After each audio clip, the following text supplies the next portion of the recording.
Welcome back नाजरीन। हम बात कर रहे थे रूमी सैयद की शादी के बारे में। इन्होंने कहा था कि मैं कभी भी शादी नहीं करूंगी, लेकिन सडनली इनकी शादी हो गई। कैसे हुई तो ये हम जान रहे थे। तो अब आप बताइए कि आपको कैसे मतलब ख्याल आया कि अब शादी कर ली जाए। मुझे बिल्कुल अभी तक ख्याल नहीं है कि मेरी शादी हो गई okay.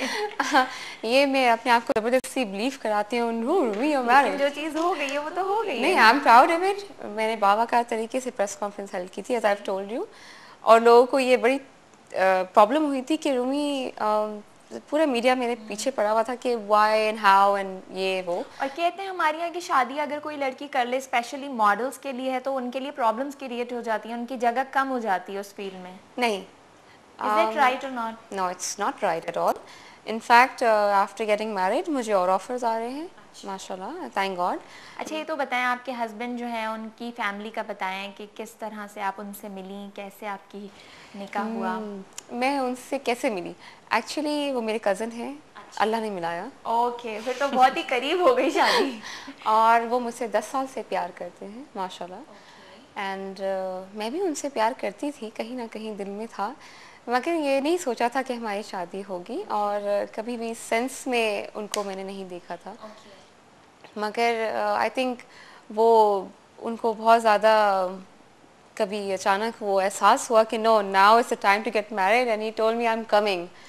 And he came and I was till the last moment. जिस वक्त मैं कबूले कह रही थी, उस वक्त भी मौलाना साहब मेरे सामने खड़े थे और वो बेचारे 3 दफ़ा पूछ रहे थे। And I was thinking, am I really getting married? Oh God. And it was just sudden. मेरे लॉज, मेरे husband, he just came and you know we like निकाह अचानक, सारा कुछ हल्ला खुला सही, वो हुआ हमारे कहते घर हैं में, ना इसीलिए माशाल्लाह। कि जोड़ियां आसमानों पर बनती हैं, इंसान को पता भी नहीं लगता कब क्या हो जाए उसके साथ। तो बहरहाल ये भी बहुत अच्छी चीज़ है, और लड़कियों के लिए तो यही कहा जाता है कि जितनी जल्दी उनकी शादियां हो जाए अच्छा है। अच्छा, फिल्म इंडस्ट्री के बारे में बात कर लेते हैं। पाकिस्तान की जो हमारी फिल्म इंडस्ट्री है, हम देख रहे हैं कि ऑलमोस्ट तबाह हो चुकी है हमारी फिल्म इंडस्ट्री, और जो फिल्म के लोग हैं अब वो आ रहे हैं टीवी की जानिब। आप देख रहे होंगे जो हमारे फिल्म स्टार्स हैं वो टीवी में बहुत आ गए हैं, ड्रामास कर रहे हैं, टेलीफिल्म्स कर रहे हैं। तो इस बारे में आप क्या सोचती हैं कि इसकी क्या वजह है कि फिल्म इंडस्ट्री तबाह होने की वजह से ये लोग इस फील्ड में आ रहे हैं, छोटे स्क्रीन पे आ रहे हैं, या फिर इनको चाहिए था कि ये उसी को डेवलप करते? क्योंकि पाकिस्तान की रेपुटेशन भी काफ़ी ख़राब हो रही है इस चीज़ से कि हमारी फिल्म इंडस्ट्री का बिल्कुल मयार ख़त्म हो चुका है अब।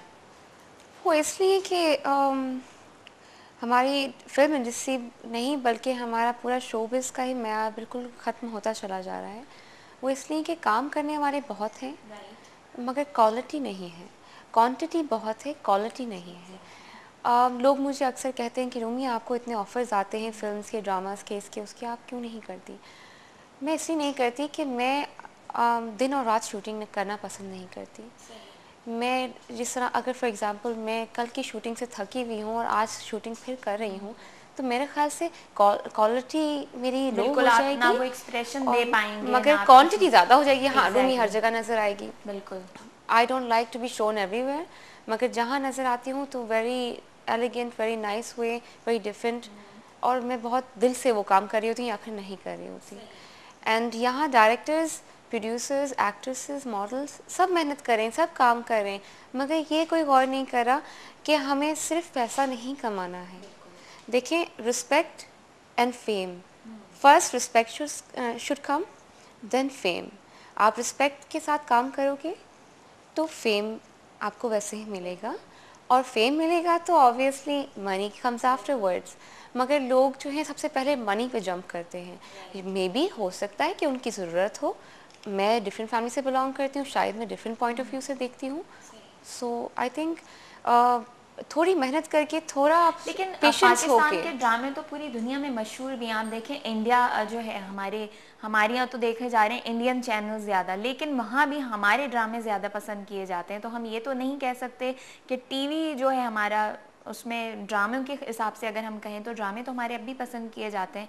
और उसमें बढ़ गया। लेकिन एक चीज़ अभी भी जो है फिल्म्स। एग्जैक्टली फिल्म्स है। और दूसरी चीज़ जो मैं इम्पोर्टेंट कहना चाह रही थी कि हमारे ड्रामों में अब हम अपने कल्चर को नहीं दिखा रहे हैं। आपने नोट की एग्जैक्टली, ये this cheese is what I कि मीन। हम वो चीज़ नहीं दिखा रहे हैं कि जो हम हैं। और कहा भी ये जा रहा है कि इस वजह से हमारे जो बच्चे हैं, आने वाली जो जनरेशन है वो बिगड़ रही है। तो इसके बारे में आप क्या कहेंगे? लोगों से बात की जाए, डायरेक्टर्स से बात की जाए, तो वो ये कहते हैं कि हम भी इन्हांस कर रहे हैं, हम भी जो है वो जब टेक्नोलॉजी एडवांस हो रही है तो मीडिया क्यों ना एडवांस हो, लेकिन कहीं ना कहीं दैट कल्चर तो इज हमारा डाउन हो रहा है ना। That is very wrong. I remember मुझे 2005 एंड 4 में जब मैं मिस पाकिस्तान एशिया पैसिफिक थी, मैंने पल मेरी फिल्म की शूटिंग हो रही थी। उस दौरान कोई एक्ट्रेस थी, very well known famous actress हैं पाकिस्तान की, I would not like to take the name because I am a celebrity as well. वो स्टेज पे बैठी हुई थी and I was invited as well and I was there. बहुत questions के बाद एक लड़की जो खुद एक अबाया, एक बुरखे में, what ever you call that, उसमें थी, उन्होंने एक सवाल उठ के पूछा उनसे मुझे कि मैं डिनाइड हो चुकी, मैंने डिनाई कर दिया था जाने से, एंड मैं सिंपल एक वाइट साड़ी में थी and she was like in, she was a very well known actress, वो भी बैठी हुई थी, मैं एक new miss Pakistan Asia Pacific थी, मगर उनसे तो बहुत जूनियर थी मैं तो, मगर उन्होंने मुझे बहुत रिस्पेक्ट दी, उस लड़की ने, उस ऑडियंस ने, और उन्होंने उन एक्ट्रेस जो वो बैठी हुई थी उनकी बहुत इंसल्ट की, वो ये कह के कि आप इतनी बड़ी एक्ट्रेस हैं पाकिस्तान की, आपने as a Pakistani, as a Muslim heroine क्या किया अपनी कंट्री के लिए। एंड वो उनकी स्वेटिंग स्टार्ट हो गई, उन्होंने पानी मांगा, तो अचानक जो होस्ट थे उन्होंने कहा देखिए यही बात है, और इतनी देर में उस लड़की ने ये कहा कि आप अब आपसे एक जो ट्रू सवाल किया तो आपको पसीने आने लगे, आपने पानी मांग लिया, आप क्यों उसको यस कहती हैं जिस चीज़ से आपकी रिस्पेक्ट नहीं बनती, आपका कल्चर डिफाइन नहीं होता। अब लाइक मी माई सेल्फ, मैंने एशिया पैसिफिक का कॉन्टेस्ट इसलिए ड्रॉप किया बिकॉज इसमें बिकिनी राउंड था। लास्ट मोमेंट पे मुझे पता चला कि इसमें बिकिनी राउंड है, और as being a Pakistani, I am not a Pakistani but I am living in Pakistan, और मैं रिप्रेजेंट तो पाकिस्तान को ही कर रही थी ना, and I am a Muslim, ऊपर से I belong to a Syed family माशाल्लाह, एंड मैंने अपनी कल्चर, अपनी कंट्री एंड अपनी रिलीजन को मद्देनज़र रखते हुए मैंने ये फ़ैसला किया कि I will not go to the Asia Pacific contest. 2005 में जब प्रेस कॉन्फ्रेंस हुई थी तो उसमें माशाल्लाह the title of my news ये लिखा गया था, एक ताज के बानिस्बत वो इज़्ज़त को अहमियत देती हैं। So that is my award. मुझे एशिया पैसिफिक का ताज नहीं मिला, मगर मुझे अपनी कंट्री की तरफ से इतनी रिस्पेक्टेबल बिल्कुल। और टाइटल उस मिला। ताज से बड़ी चीज़ जो है वो रिस्पेक्ट ही है कि आपको लोगों ने पसंद किया, आपकी जो चीज़ें हैं, मतलब लाइक आप इतना कुछ करती आ रही हो, उस चीज़ को सराहा। वरना हमारे यहाँ फ़ॉरेन से स्कैंडल्स बन जाते हैं, इश्यूज़ बन जाते हैं।